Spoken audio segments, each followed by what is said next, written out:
स्वागत है आप सभी का। न्यूज 18 मध्य प्रदेश छत्तीसगढ़ देख रहे हैं आप। मैं हूं अपर्णा मौजम। शुरुआत कर रहे हैं एमपी अब तक की इंदौर से आ रही खबर के साथ, जहां एक बार फिर सामने आया है डिजिटल अरेस्ट का केस। ईडी का डर दिखाकर रिटायर्ड बैंक कर्मी से ठगी की गई है। आरोपियों ने ट्रांसफर करवाए 40 लाख रुपए। वीडियो कॉल पर आरोपियों ने फर्जी वारंट भी दिखाया। डर से घर के अंदर 2 दिन तक बंद रहा पीड़ित।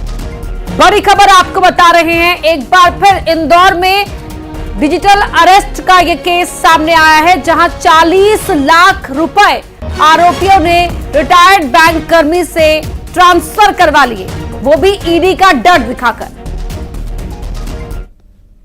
ईडी का नोटिस, क्राइम ब्रांच का नोटिस, साइबर सेल का नोटिस, वो सभी को इस प्रकार के नोटिस देते हैं और उसको ट्रैप करने की कोशिश करते हैं। तो ऐसी स्थिति में जो लगता है कि कहीं ना कहीं ये उसके जो साइकोलॉजी से खेलते हैं और उसको ट्रैप करते हैं, क्योंकि वो उन्होंने ये बात अपनी कहीं किसी को बताई नहीं। फिर ये इसका शिकार हो गए। जब बैंक गए, ये बैंक में फिर इनके एक मित्र मिले जो रिटायर्ड डीएसपी थे, फिर उन्होंने उनको बताया, फिर उन्होंने अपने एक मित्र को और बताया, तब ये तीनों लोग फिर यहाँ ऑफिस आए, तब इनके द्वारा कंप्लेंट की गई। तो कई बार लोग इतना ये सोचते हैं कि डिजिटली अरेस्ट है तो कहीं ना कहीं मेरा अकाउंट यूज हुआ होगा।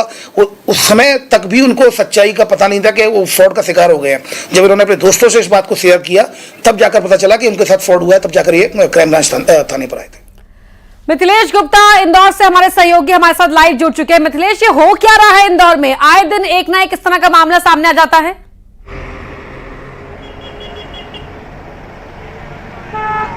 देखिए, ये डिजिटल अरेस्ट की अगर हम बात करते हैं तो इंदौर से ये 8वां मामला है और ये 8वां बड़ा मामला है, क्योंकि स्टेट बैंक ऑफ इंडिया के रिटायर्ड अधिकारी से 40 लाख रुपए की ठगी हुई है और ये डिजिटल अरेस्ट का 8वां मामला है। और लोगों को इसके लिए अब जागरूक होना होगा। बार बार जब भी इस तरीके के मामले सामने आते हैं, पुलिस अधिकारी लोगों से कहते हैं कि आप जागरूक होइए। कोई भी जो पुलिस है और कोई भी विभाग, कोई भी इन्वेस्टिगेशन एजेंसी कभी भी मोबाइल में कार्रवाई नहीं करती है, कभी भी मोबाइल से एक्शन नहीं लिया जाता है, मोबाइल से इन्वेस्टिगेशन नहीं होती। इस बात को आपको समझना होगा। और इस बार हुआ भी ऐसे। 61 साल के राकेश गोयल के पास फोन आता है कि मैं ईडी से बात कर रहा हूं, ईडी का अधिकारी हूं और आपके खाते से 8 करोड़ 20 लाख रुपए का ट्रांजैक्शन हुआ है। मनी लॉन्ड्रिंग केस में तुम फंस चुके हो।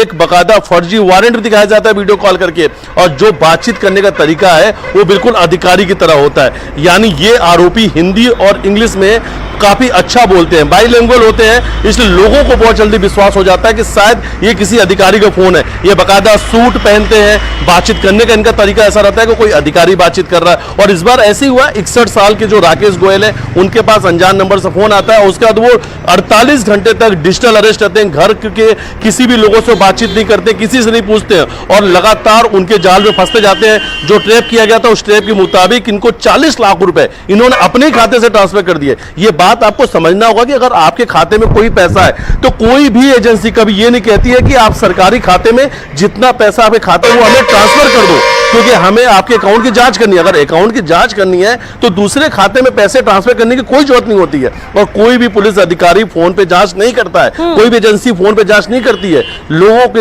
इसके लिए जागरूक होना होगा। ये अलर्ट है लोगों के लिए। अब समझ आता है मिथिलेश, तो हम भी लगातार दर्शकों को यही बात उन तक पहुंचाने की कोशिश करते हैं कि इस तरह के मामलों में कोई भी सरकारी डिपार्टमेंट नोटिस नहीं देता है, डिजिटल अरेस्ट करके इंटेरोगेशन नहीं होती है। समझना होगा, जागरूक होना है। हम और आप भी अपने अपने स्तर पर इस तरह लोगों को जागरूक करने की कोशिश भी करते रहते हैं। बहुत शुक्रिया आपका इस पूरी बातचीत के लिए। तो इंदौर में गर्ल्स हॉस्टल की महिला वार्डन पर गंभीर आरोप लगने के बाद हड़कंप मचा है। महू के चुरल आदिवासी कन्या हॉस्टल की छात्राओं ने आरोप लगाया है कि वार्डन गर्ल्स हॉस्टल में पुरुषों को बुलाती है और साथ में खाना खाने का दबाव बनाया जाता है। इतना ही नहीं, छात्राओं की माने तो खाने में नशीली दवा मिलाई जाती है और वार्डन छात्राओं को अपने साथ बाहर भी ले जाती है। छात्राओं की शिकायत के बाद एसडीएम की जांच में कई और गंभीर लापरवाही भी मिली है और कलेक्टर ने वार्डन को तत्काल प्रभाव से सस्पेंड भी कर दिया है।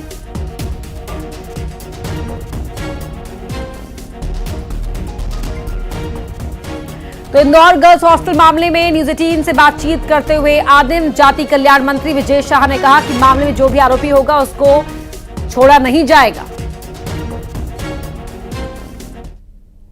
जो घटना कल हुई उसकी ना सिर्फ निंदा करता हूं, बल्कि जो लोग इसमें दोषी होंगे, थोड़ी सी भी संलिप्तता पाई जाई होगी, इन बच्चों की पढ़ाई सुरक्षा हमारी नैतिक जवाबदारी है। छोटे से निलंबन से हम शांत नहीं बैठेंगे। पूरी नैतिकता से हम जवाबदारी स्वीकार करते हुए क्षेत्र संयोजक, मंडल संयोजक, परियोजना अधिकारी हम नोटिस जारी कर रहे हैं कि क्यों नहीं आपकी कार्य के प्रति लापरवाही और बच्चों के साथ जिस तरीके से ये अभद्रता हुई है, हम आपको निलंबन कर दें और उनको जो भी उचित कार्रवाई होगी, अभी मैं माइक में नहीं बोल सकता, लेकिन हम छोड़ने वाले नहीं हैं। वहीं छात्रावास में गड़बड़ी के मामले में कांग्रेस ने बीजेपी पर निशाना साधा है और मामले की जांच की मांग की है। कांग्रेस के प्रवक्ता आनंद जाट ने कहा कि बीजेपी के आदिवासी प्रेम का असली चेहरा सामने आया है। भाजपा की आदिवासियों के प्रति जो नफरत है वो बार बार उजागर होती है। दलितों के प्रति जो उनकी नफरत है वो बार बार उजागर होती है। कभी उनके चेहरे पर पेशाब कर दिया जाता है और अभी आदिवासी छात्राओं के मामले में जिस प्रकार से छात्रावास में अनियमितताएं मिली हैं, पुरुषों का वहां प्रवेश है और ये जो तमाम चीज़ें हैं, मैं समझता हूं कि ये राजनीतिक संरक्षण के बिना कोई करने की हिम्मत और हिमाकत नहीं कर सकता है। तो इस विषय की जांच होनी चाहिए कि इसमें कौन सफ़ेद पोश शामिल है और केवल वार्डन को मोहरा बनाकर इसमें कार्रवाई में लीपापोती ना की जाए, बल्कि मामले की तह में जाया जाए और उसके साथ जो है आदिवासी छात्राओं के साथ जो अत्याचार करने की कोशिश की गई है, जो नियमों कानूनों का उल्लंघन किया गया, उसमें प्रत्येक दोषी पर कड़ी से कड़ी कार्रवाई हो।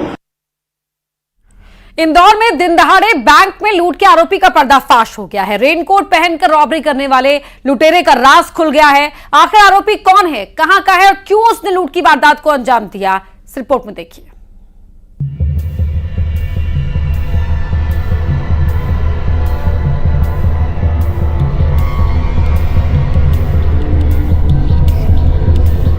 चेहरे पर मास्क, कंधे पर राइफल,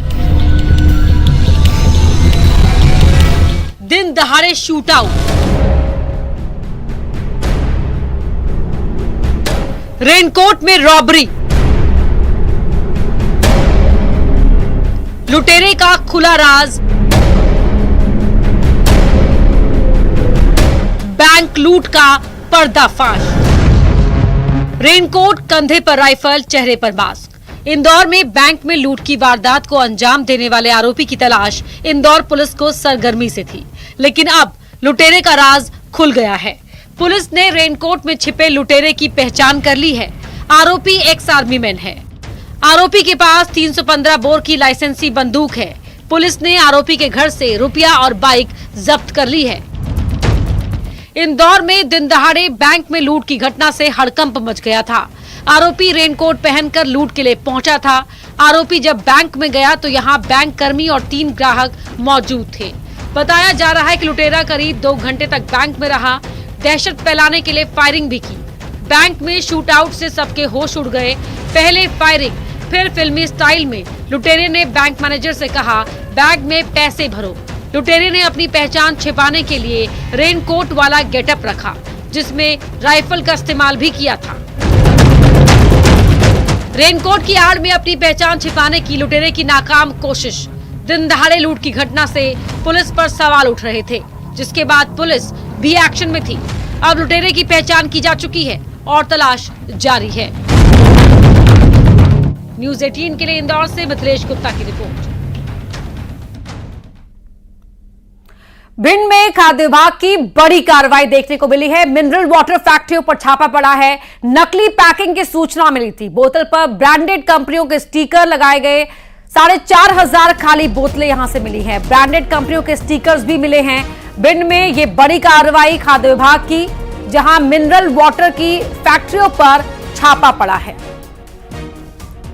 नकली पैकिंग की सूचना यहां मिली थी।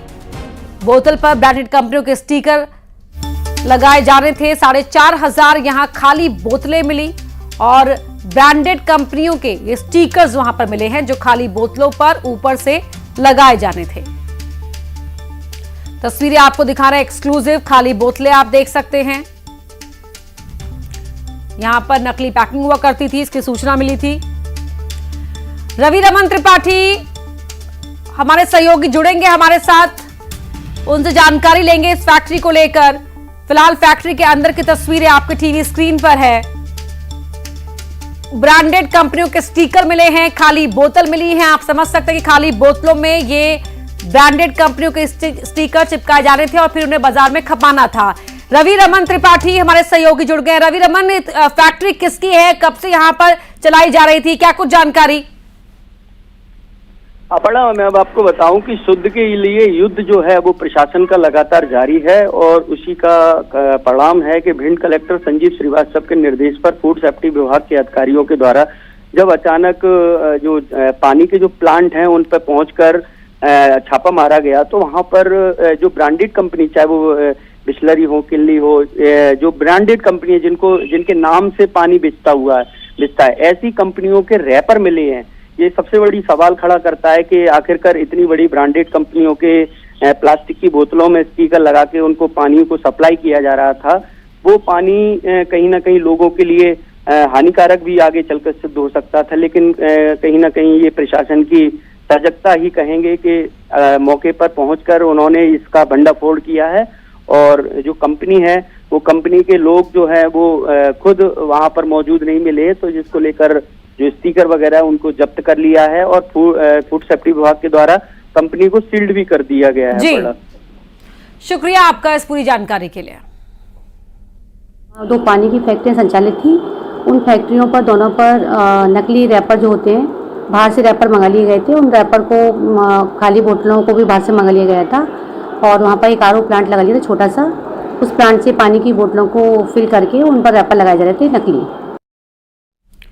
इस बीच इंदौर लूट का सीसीटीवी फुटेज भी सामने आया है, जिसमें आप देख सकते हैं कि बैंक में उस समय क्या और कैसे हुआ। ये देखिए, ये बंदूक भी आपको नजर आ रही है, आरोपी के हाथ में रेनकोट पहना हुआ है और पीछे एक बैग लटकाया हुआ, इस तरह दाखिल होता है बैंक में ये आरोपी और उसके बाद इसी बंदूक के दम पर वो रकम कैशियर से निकलवाने में कामयाब रहता है। मिथिलेश गुप्ता हमारे सहयोगी जुड़ गए हैं। मिथिलेश, अब जिस दौरान लूट के लिए अंदर दाखिल होता है आरोपी, वो फुटेज भी टीवी स्क्रीन पर हम दर्शकों को दिखा रहे हैं।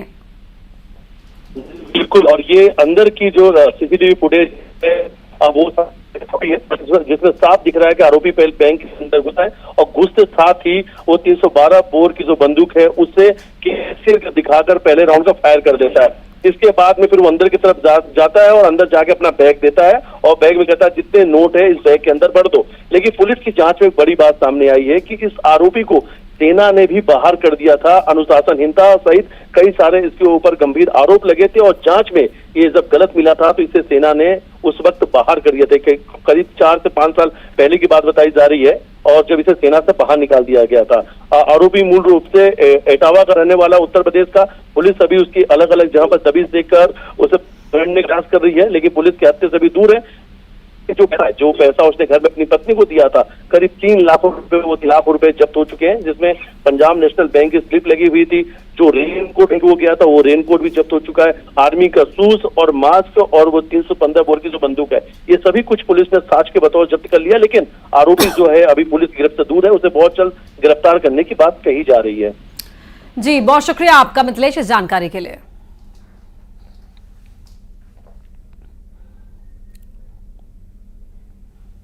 अगली खबर मंडला से है, जहां 2 बाइक के बीच जोरदार भिड़ंत हो गई। इस भिड़ंत में एक की मौत हो गई, 4 लोग घायल बताए जा रहे हैं। घायलों में 3 की हालत गंभीर है, जिला अस्पताल में इलाज चल रहा है। मोगा थाना क्षेत्र की घटना है। मंडला से खबर आपको बता रहे हैं, जहां 2 बाइक सवारों में जोरदार भिड़ंत हुई, इसमें एक की मौत हो गई है, 4 लोग घायल हुए हैं। घायलों में 3 की हालत नाजुक बनी हुई है। ये वही जगह है जहां पर यह एक्सीडेंट हुआ था। 3 बेहद क्रिटिकल बताए जा रहे हैं, एक की मौत हो गई।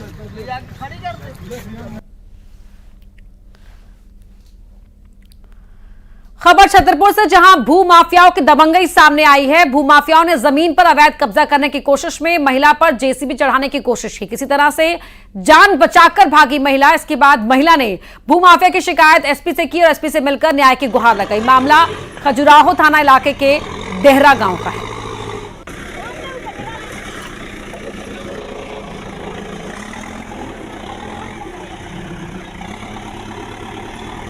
का को मशीन चढ़ा रहा हो तो का हो रहा वो करन हो कैसे बची तुम और का हमारी दिखाई न तीनों हमें कहाँ का कर रही थी जब हमारी जमीन हड़प रहा और फिर गो करन आओ और फिर मना करी तो फिर का करते सो मारते मशीन चढ़ाते ऊपर जान बचा के भागी हाँ फिर हमें रिपोर्टर गए सुनवाई भाई के नहीं भैया नहीं भाई ये इस प्रकार का एक मामला आज संज्ञान में आया है और ये कल ही थाने पे शिकायत पहुंची थी।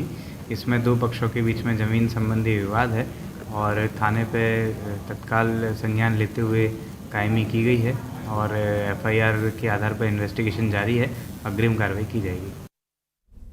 इधर मंदसौर में भूमाफिया से परेशान एक किसान अपनी शिकायत लेकर कलेक्टर ऑफिस पहुंचा। परेशान किसान लेटता हुआ अजीबोगरीब इस अंदाज में, जिस तरह से मंदिर जाया जाता है भक्त जब कोई मान्यता मांगते हैं, और ऐसे इस अंदाज में ये इस तरह लेटता हुआ कलेक्टर दफ्तर पहुंचा। अधिकारियों पर गंभीर आरोप लगाया और कहा कि अधिकारी भूमाफिया के खिलाफ कार्रवाई नहीं करते, मजबूरन मुझे यहां पर इस तरह आना पड़ा। बता दें कि साख्तली गांव के किसान शंकरलाल पाटीदार पिछले कई दिनों से अपनी जमीन से संबंधित समस्या को लेकर परेशान हैं, अधिकारियों के चक्कर काट रहे हैं। हमारी कोई नहीं सुनते हैं, हम क्या करेंगे? हम क्या करेंगे?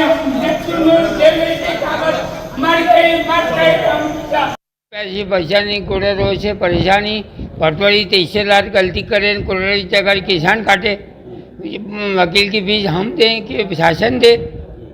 शासन को 50,000 की फीस कौन देगा? गलती वो करते, सजा में वो करते। किसान का बच्चा हूँ मैं, गरीब किसान का बच्चा हूँ कि बहुत शासन प्रशासन से दुखी हम। कर्मचारी बचते भी है न मचते भी है। शंकरलाल जी का ये कहना था कि वो गलत हुई है रजिस्ट्री, तो उसके लिए उनको बेसिकली हमने समझाइश दी है कि या तो रजिस्ट्री को सिविल कोर्ट में चैलेंज करें या फिर उसके संबंध में यहाँ पे ऐसा कोई मतलब पेंडिंग नहीं है कार्रवाई जिस पे हम कार्रवाई कर सके। और जहां तक बात कब्जे की है, अभी भी आवेदक का ही कब्जा है पूरी जमीन पे, 1/2 खुद की वाली पे भी, और जो बेचा गया है उनके सह खातेदारों द्वारा, जो उनके परिवार के अन्य मेंबर है उनके द्वारा जो बेची गई है, उस पे भी अभी आवेदक शंकरलाल जी का ही कब्जा है। सतना में डीजल टैंकर में लगी